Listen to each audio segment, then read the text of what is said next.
Hello everyone.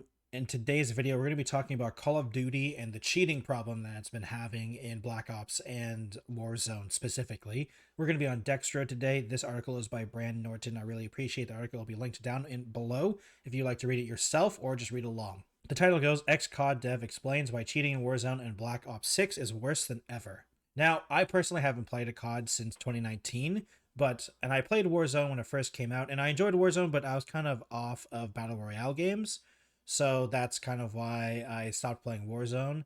And for me, Warzone wasn't really that different from other things, so, it's not that big of a deal. But I do know that everything I do know about the COD scene, at least from online and how people talk about it, is that cheating is becoming a really big problem. I hear it a lot about Warzone. I haven't honestly heard it about Black Ops 6, but I hear about it all the time in Warzone, so it'll be interesting to read. Just before we get into the article, I'd like to remind everyone, please like the video and subscribe to the channel. We're trying to hit 1,000 subscribers, and once we do, I'll be doing a Q&A video if you're interested. Thank you for subscribing. A former Activision employee has spoken up explaining why cheating only appears to be getting worse across Warzone and Black Ops 6, revealing the simple reason is due to COD's annual cycle. Now that they say that, it doesn't surprise me because it's 3 different companies working on COD. Okay, let me read on because I was about to say, isn't its own anti-cheat system for all of them? But okay, yeah.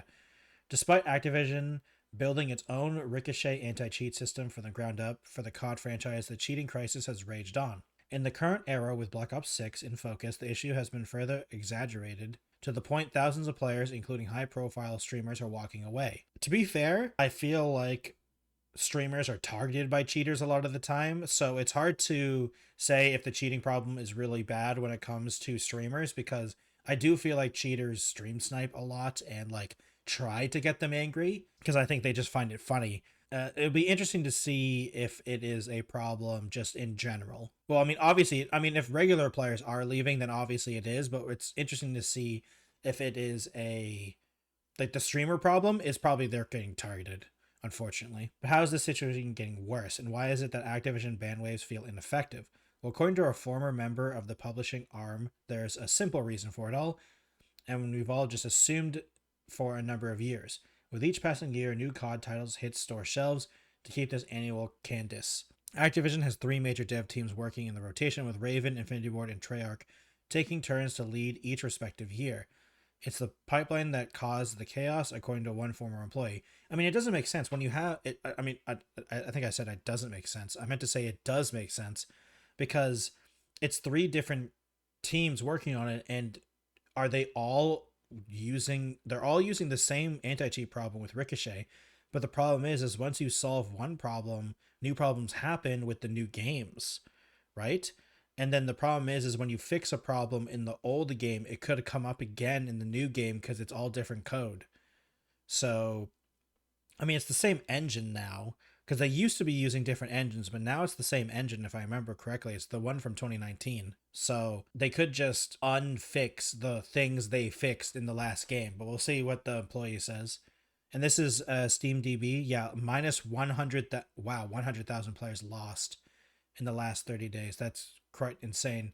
That's from Steam. To be fair, Steam is, a lot of people are playing in Steam, it looks like, so it is kind of a big deal. I wonder what caused the over 148,000 players to join again. Huh, interesting. The simple reason why cheating in COD is getting worse. Former Activision employee Justin Taylor looked to X, formerly Twitter, to speak up on the ongoing cheating issue in COD. If you want to know why COD has so many hacking issues than any other game, I'll tell you, I worked at Activision for 4 years, he said.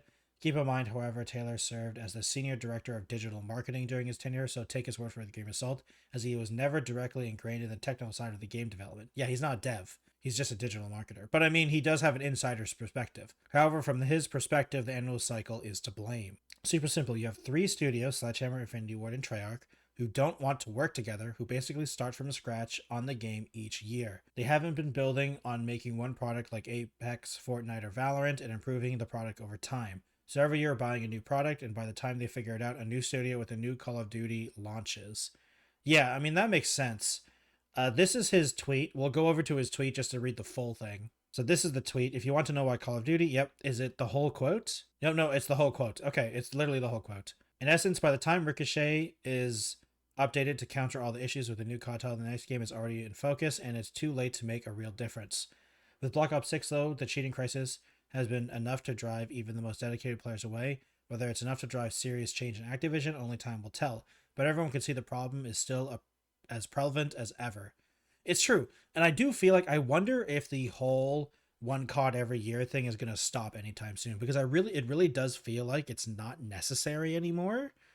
And I don't know, like, especially with Warzone, it does feel like the whole COD every year isn't really, I mean, I don't know, it really just depends. I mean, I guess since they're still selling pretty well, it's still fine, but it really does feel like the COD every year model is starting to grow too old. But I mean, if people still buy them, they'll probably still do them. Even with the cheating issue and everything like that, I doubt anyone will stop as long as people are still playing and buying skins and buying the game. Especially with Warzone. Warzone is making so much money that it's hard to say that, like, if it even matters if Black Ops 6 is doing poorly in terms of sales or anything like that, because what they care about is Warzone, not Black Ops 6. So I wonder if that's all that really matters. Because, I mean, honestly, even if I was to play COD, I would play Warzone. I wouldn't play the other COD because I haven't really enjoyed the Call of Duty multiplayer stuff for a long time.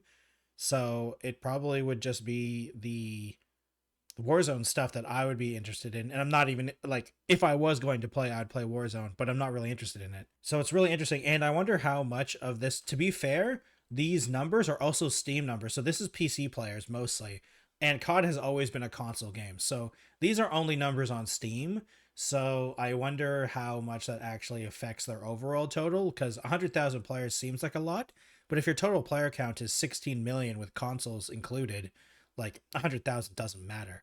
If it's like even if it's just a couple million, which is low for COD, I assume that it's not going to be that big of a deal because the consoles aren't being included right now with the Steam DB numbers, so it's probably hard to say whether or not it actually matters or not. So it's interesting to know that that's one of the reasons. I also like to know why they don't want to work together. That's another interesting thing, because I have heard that all three of the Call of Duty studios don't like each other, which is interesting. And I wonder if it's one of those things where it might be better just for the teams just to make their own games.